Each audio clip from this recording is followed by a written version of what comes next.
Today we continue our series, Soul Detox. And what we're doing in this series is we're kind of unpacking this idea that there are no good addictions in our lives. And yet, in so many areas, there are what have become acceptable addictions that we just kind of allow and that we're comfortable with, and we don't realize the toll that it takes on our hearts, on our minds, and ultimately on our souls. And so last week we chatted about detoxing from technology.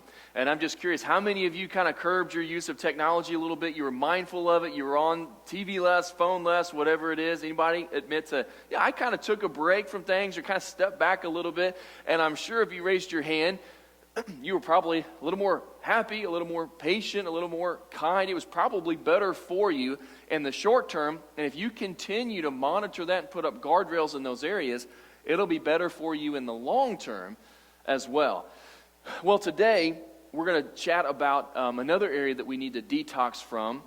It's the area of stuff and money and always having the best and the newest and the nicest and the latest and the greatest. Today we're talking about detoxing from the need of more. Just having to have more. Now, as Americans living in the 21st century, we live in like one of the most blessed time periods in the history of the entire world. And though we're in kind of an inflationary cycle right now, and though interest rates continue to climb, we have so much disposable income and buy things that we do not need. And it's not even in the same zip code as the word need. And yet we have it and we buy it. And the problem with the more issue in American culture is not how much you have, but how much desire you have to continue to pile it up and accumulate it. And it's really difficult to preach this sermon in America, because if I preach it and everybody here goes, yeah, I agree with everything you just said, I probably didn't do a good job. I probably need to make you feel a little uncomfortable.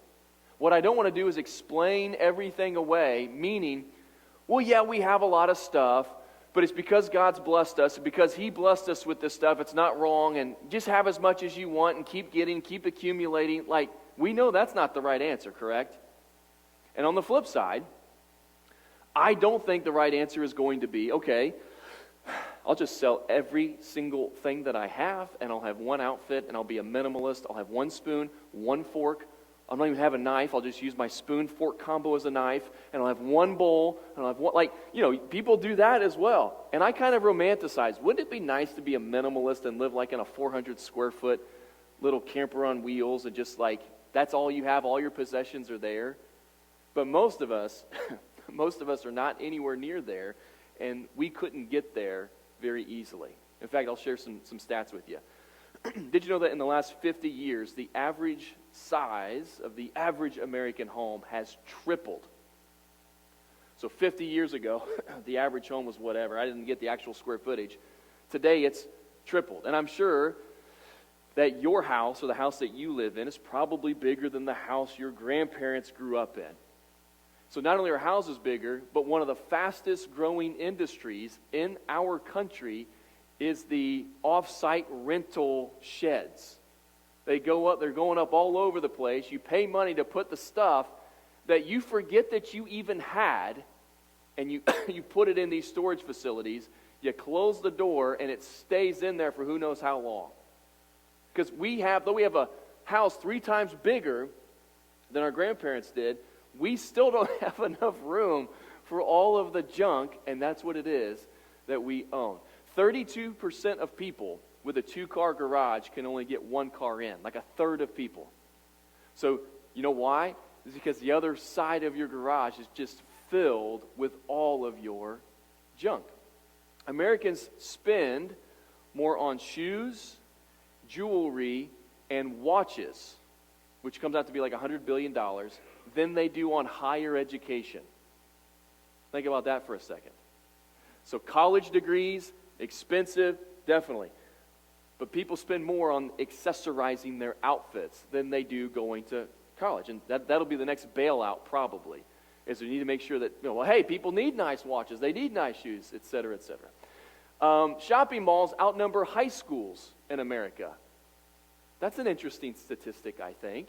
Americans spend $1.2 trillion a year, that's trillion with a T, on non-essential goods, on things that they do not need. Most of the homes in America have more TVs than people actually living in them. More TVs than people, which is an interesting thing. The average American has $90,000 in debt. That includes their mortgage. 46% of Americans have credit card debt. That averages out to be $6,000 in credit card debt that the average American carries. And then a new car currently is running people about $600 a month. So if you go buy a new car, $600 a month, that was more than my first mortgage. And I'm not that old. It's not like I was like way, way back in the day. It just blows my mind. All of the money that we have at our disposal and all that we spend. And even though, I just noticed it yesterday, I saw an advertisement for a new car. And normally, you buy a new car, what's your interest rate? What's your APR? It's usually 0%, isn't it? Right now, it was 3.99% APR. And I thought, 4% on a new car? So that $600 a month is no longer accurate because inflation's going up, therefore interest rates are going up. Like, it is insane how much money that we spend and how much that we actually have. Now, as I say this, I've got my house, and then I've got a barn, and the barn is filled with totes labeled with all of our stuff that we don't need it. We never go in there. We didn't seal the totes up, like there were probably holes in them, so there's brown recluse all in those totes, and like that freaks my wife out. So none of the stuff that is in my barn now can ever come inside my house even. And yet we still have it. And it's stored. Why? Because we, in the Junkins household, have an addiction to stuff. Do you have an addiction to stuff and more as well? I think this is a problem for most Americans, and I think it's something that we need to detox from. So here's what we're going to do. We're going to go to 1 Timothy chapter 6. If you've got a Bible, turn there, because we're going to cover the entirety of our passage is going to come from 1 Timothy 6. And what the Apostle Paul does is he kind of walks through this passage. He starts by giving us a godly perspective on stuff and money and possessions. He then transitions to kind of a warning. Hey, this is what happens if you don't have a godly perspective of your stuff. And then he gives challenges and different commands to those who are rich, which includes all of us. If you're an American, you're in the rich category. You may not be rich as an American, but when you look at world history and you look at the people the Apostle Paul was initially writing to in the first century, we are considered rich, and we would have been rich in their culture and in their eyes. So here's how the Apostle Paul begins. He's like, this is kind of a godly perspective on money. In the first part of chapter 6, he's talking about false teachers, the things that they teach and how they're godless and they buy into myths and all this stuff, and they'll teach things so they can manipulate people and make money off of them. And so for them, their godliness, their relationship with God is just about financial gain. And then he shifts. And in verse 6 he says, but godliness with contentment is great gain. For we brought nothing into the world, and we can take nothing out of it. But if we have food and clothing, we will be content with that. So when you think about your life and you think about your stuff,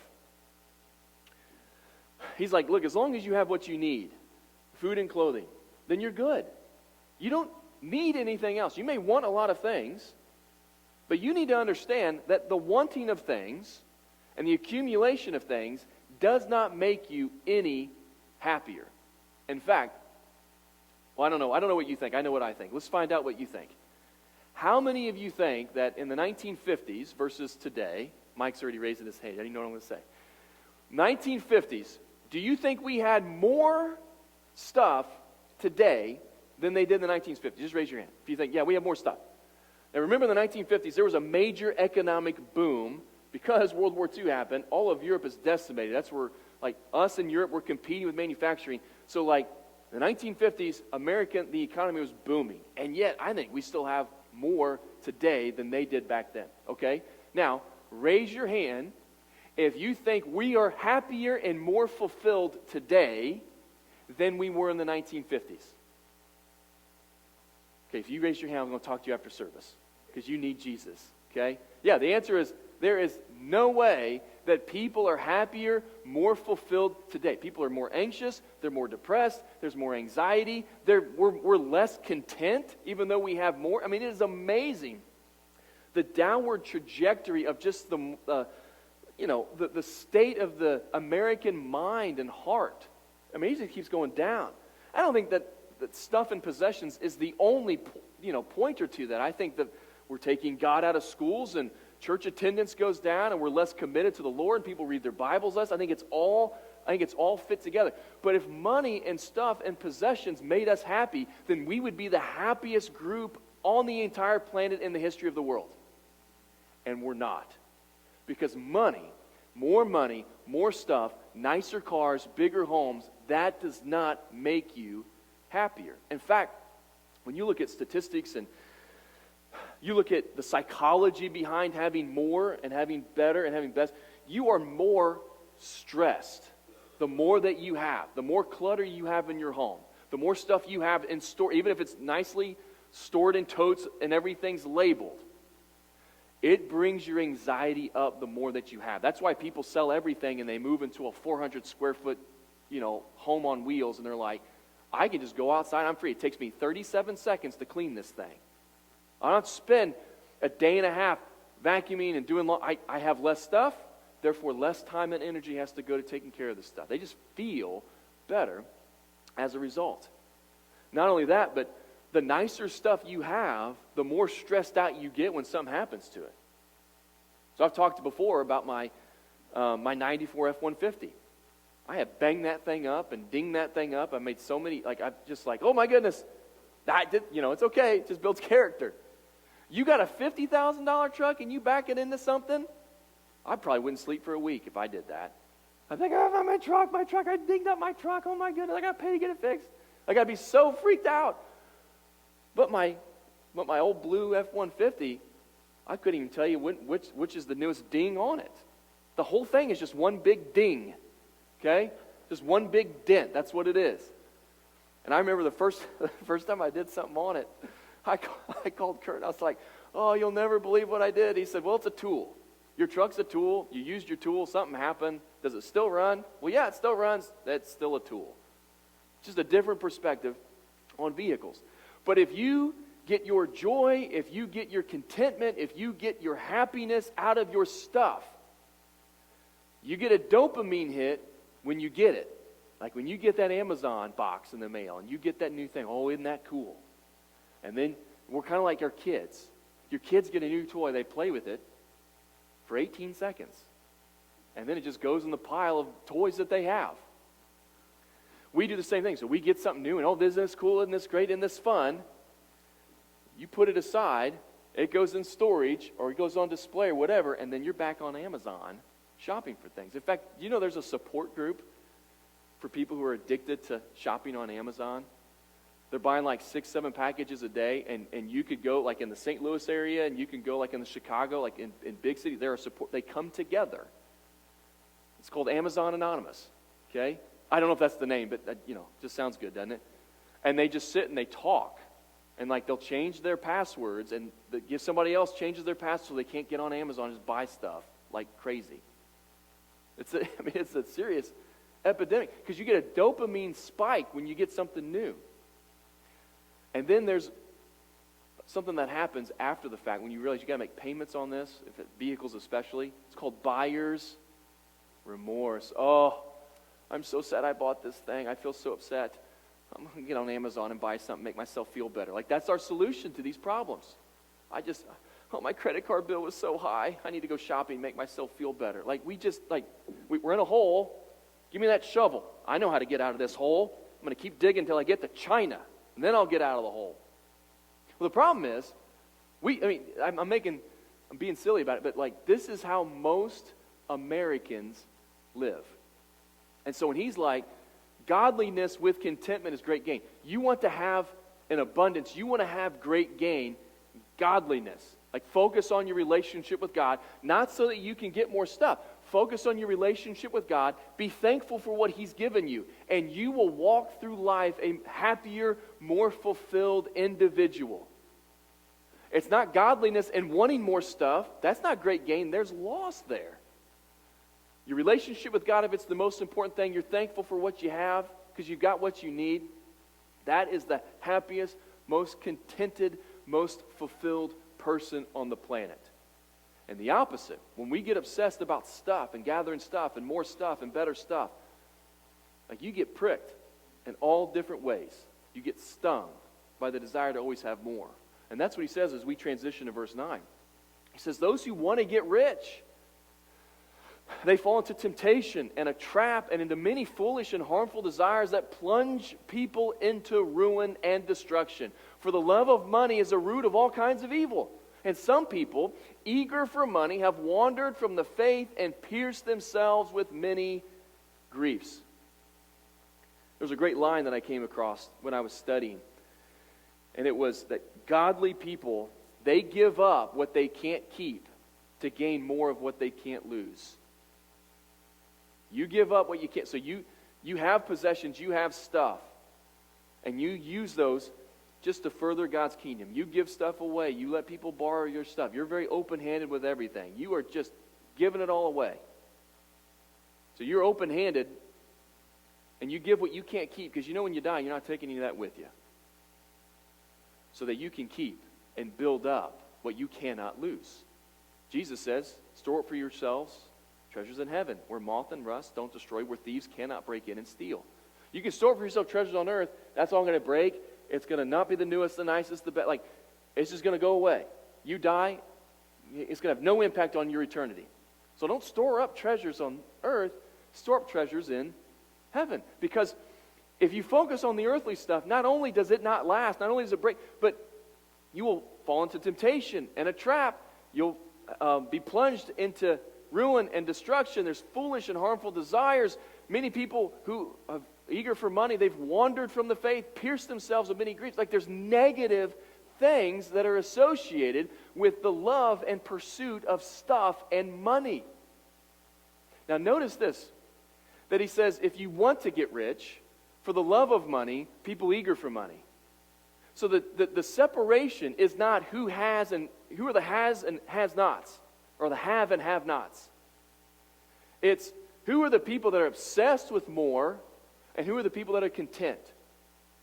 It has less to do with what is in your bank account, what's in your retirement, what you drive, where you live. It has less to do with what stuff you have, and more to do with what stuff has a grip on your heart and takes your allegiance away from God. Because you can have nothing and still want to get rich, still have a love for money, and still be eager for money. And lie and cheat and steal and compromise your integrity, compromise your relationship with God, compromise your family to get this stuff.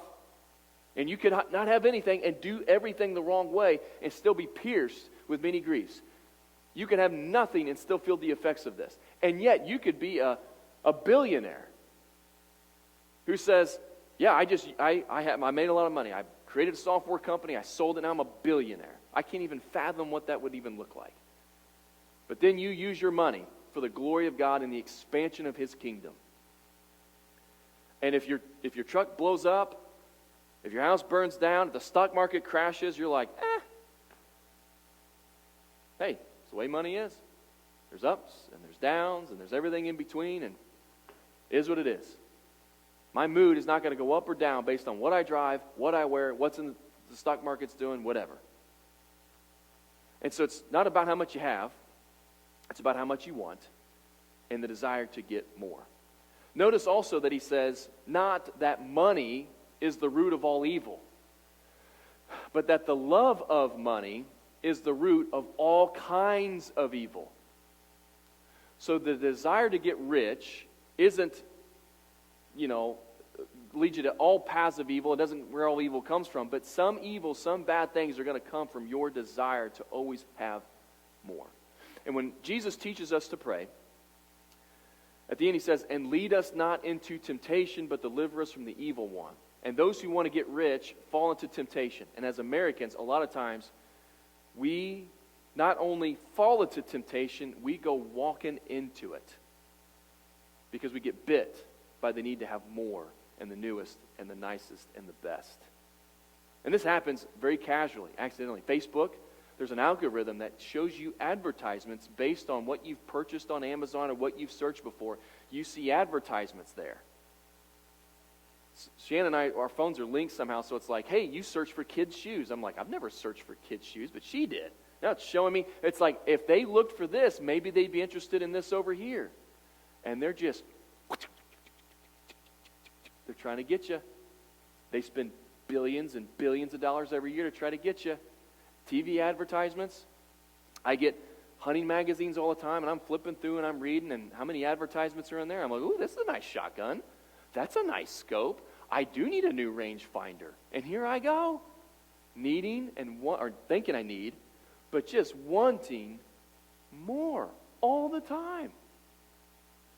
There's great advice that I heard one time. Bob Russell, who preached at Southeast Christian Church for many years, he said, whatever you can afford, buy one less. Just always buy one less, or one downgrade from it. So if you can afford a Lexus, buy a Toyota.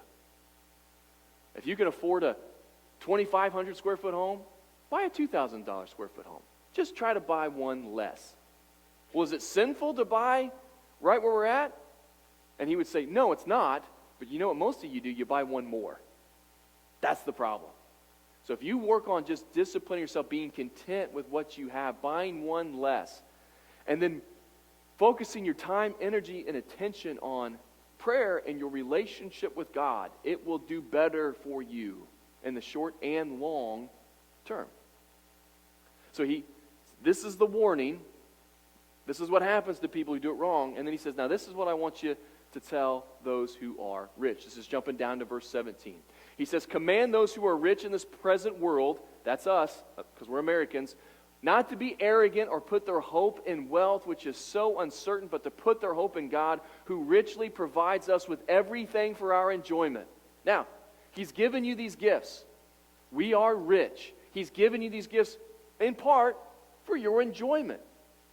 Don't use what God has given you as a gift to then create an idol of and worship and get in the way of your relationship with God.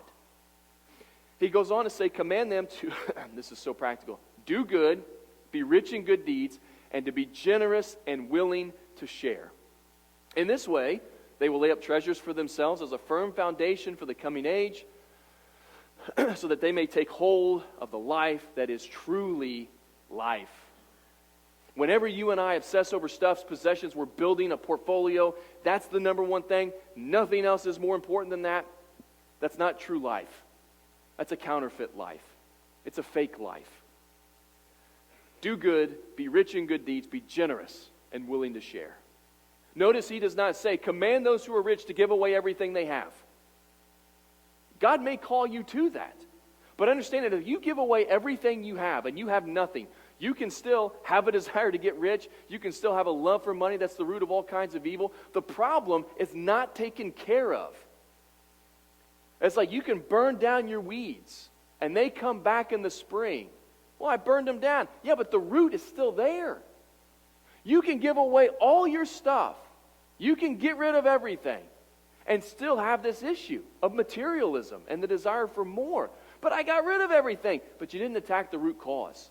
It's still there.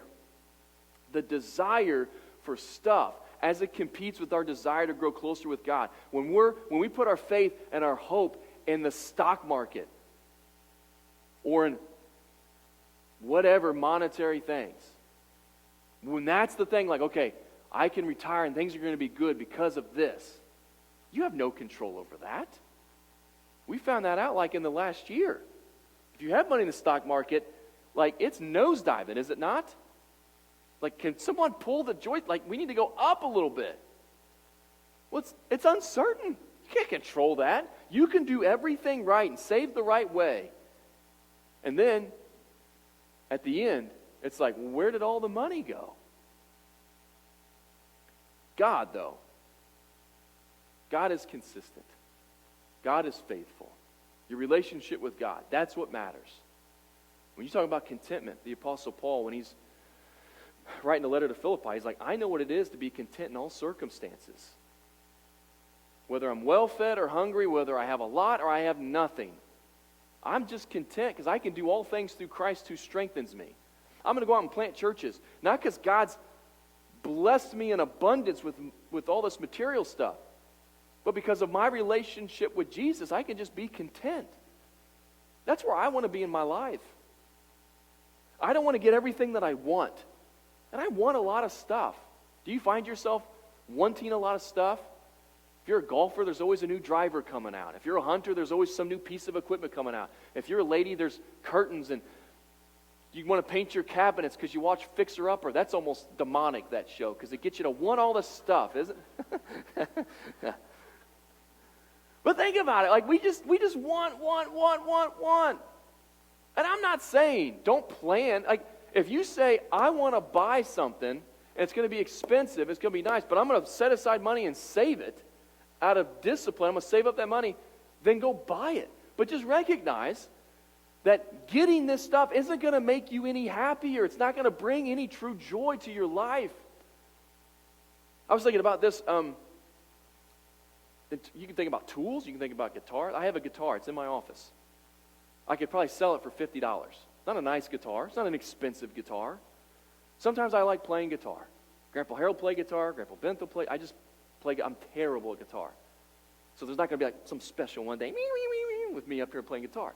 So I got a $50 guitar. If I went out and bought a $2,000 guitar, that is some weird desire for more, because I wouldn't get out of a $2,000 guitar. I have a buddy who recently we were talking. He leads worship at a church. He's in a band, and he bought an acoustic guitar. It was like $3,000. Like, that's more than my truck cost. He's like, I wanted the one that was $10,000. I was like, you bought like 8 less than what you could have.